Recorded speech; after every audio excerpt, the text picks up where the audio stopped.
Hey, everybody, it's Debbie with the Turner Real Estate Network, and I am here today with Karla Jones Wilson. Welcome, Karla. Thank you, Debbie. How are you? I'm good. I'm good. Thanks so much for joining me today. So, Karla and I met. We're both in real estate, both realtors, and we met when we became board members on the Children's Guardian Fund.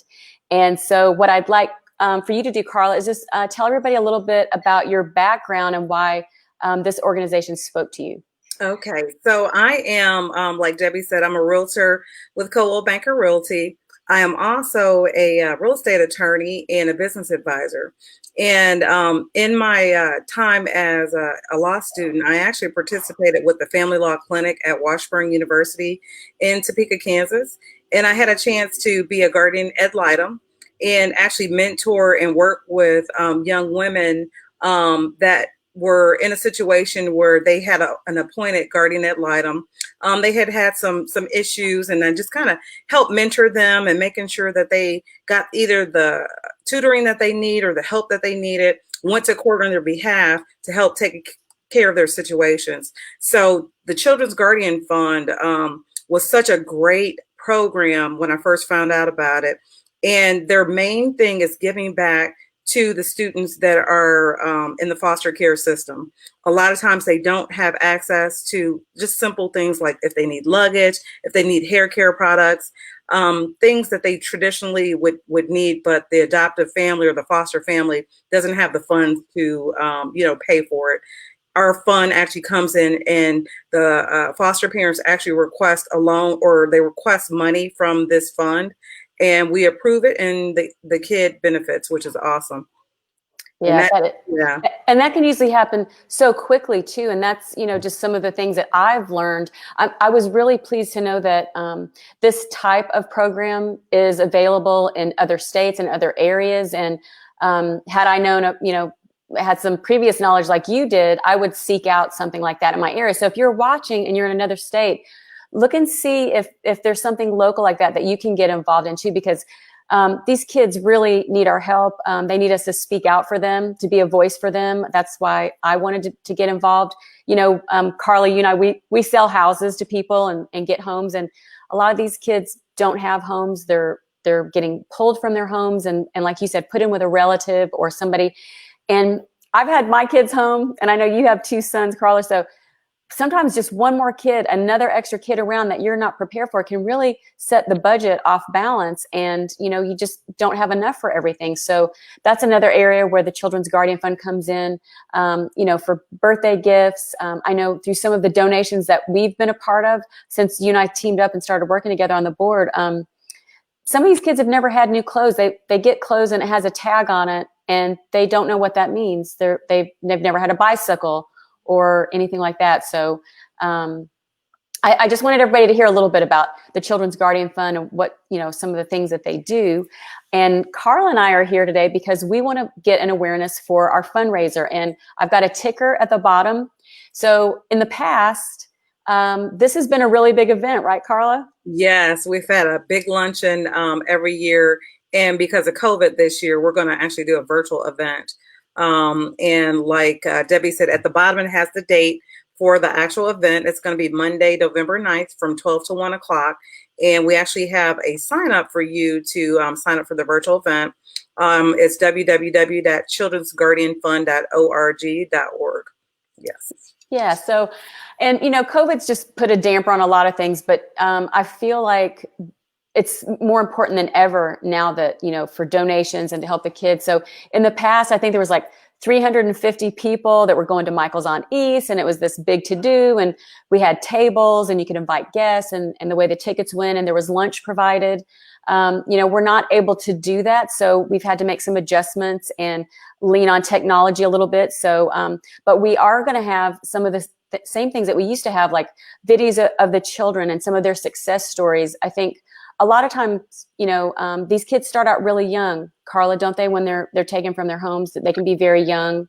Yeah, exactly. And like Debbie said, they're going to have a video about some of the kids and their stories. And that's one of the things that I like is that, you see a lot of successes that once the kids are in the Guardian Ad Litem program, they're able to help them with tutoring. And like Debbie said, especially with clothes. But the great thing about this program and even the fundraiser that we're going to have, you don't have to be local to attend. You can actually be in, I've got a lot of friends in Kansas City and in Missouri, as well as the Chicago area, and even California. So even you all, we want you all to, please join us. The more people we have, the more funds that actually goes back to the Children's Guardian Fund to help these children. So I want to right now call out a couple people. Oh, So we want our friends to, if we can, have you guys take a look at this and think about either attending the event or just making a donation. Lisa Marie Kennedy, she's a good friend of mine. She's a realtor. Dana Watkins, she's a financial advisor. Matt Watkins, he is a banker. Linda Ash, she's my broker. David Weeman, he's a business broker. Lisa Julian, she's also a realtor. Gus Vollmer, he's a realtor. Sean Brown, he's a realtor. Chris Galley, he is a banker. And Shauna Jones, she's also a banker. Both of them do lending.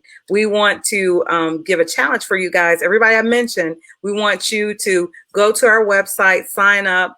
And again, even if you're just donating, we would love for you to either attend our event or donate. oh, that's great. That's a good list. I'm going to have to get my list together too.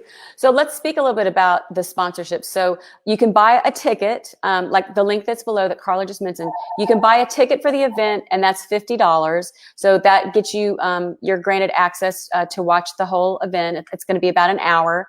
And then we also have some sponsorships so that you can invite people. So if you felt comfortable during COVID and you wanted to host something at your office, if you get your information in before August 15th, that's the deadline to be on all the printed material. You'll also be on like the virtual web, like the name of your company, or if you want to donate as an individual, your name would show up there.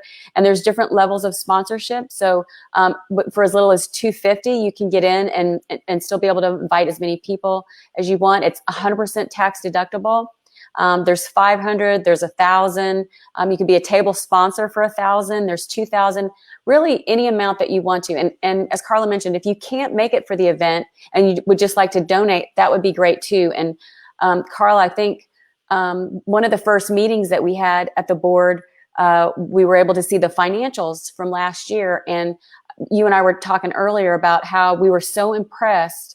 I know nonprofits are supposed to be nonprofits, but a lot of times administratively, they can take away from those funds. But 85 cents of every dollar last year that came into this organization is put towards the kids. And I was very, very impressed by that. It's run lean and mean. And I like to know that the money that I'm donating is getting used well. Yeah, and it's going to a really good cause. Again, I mean, you're really helping the children. And unfortunately, with COVID, more children are going to be coming into the foster care system. And, those funds really are needed to help support them. And, we also want people, if they're in the Sarasota area, if you could, donate your time, donate your funds, that would be awesome. And again, for those who are not in the Sarasota area, just, donating your funds is very much needed as well. It is. And one final thing, if we could just wrap up too, talk a little bit about the ad litems and, volunteering for that. I know there's a process and the background check, but that could be something where you're just visiting with a child as little as one day a week, right? I mean, yes. Yeah. And really the main thing is the ad litem. They, most areas will have like a training program that you go through. And I know with COVID, the training program is now online, which is great. And if you have time, you can either, meet with the kid, or you can have a phone call with them, or you can even do a Zoom meeting as well. And the main thing is, as a guardian ad litem, you're looking out for the best interest of the kid. You do report to the court system to say, hey, this child is doing really good. I had a visit with them. They seem to be doing, a lot better. And you kind of like a big sister or a big brother to them. And sometimes, children just need that extra little person in their lives that they know that's, looking directly out on behalf of them and looking for their best interest. But that's really it. And, if you have any questions about it, feel free to reach out to myself or Debbie. We'll definitely, be able to help you out with any questions you may have. Oh, I love it. Well, Karla, thank you so much for being on. I have a lot of respect for you. I'm really proud to be working alongside with you at the Children's Guardian Fund on the board and for these kids. And I'm really excited to see what else we can do, because I know I think you and I together, we're dynamic, and we're going to keep putting it out there and try to get as much help for these kids as we can. So please, everybody, if you can, join in with us on November the 9th from 12 to 1, or follow the link, and just, if you'd like to just give a donation, that would be great too. We'd love any support that you can give the kids. And thank you, everybody. We appreciate it. And again, we're giving a challenge to all of our realtors in the area, in Sarasota and Bradenton area, and even in the Clearwater and Tampa area. We would love for you all to donate something, even if it's, $10, $25, Yes. $50. Even if you take a percentage of your closing, if you want to, put that toward our foundation, would be awesome as well too. And we do thank you all for listening to us. Thanks, everybody. Have a great day. Bye-bye.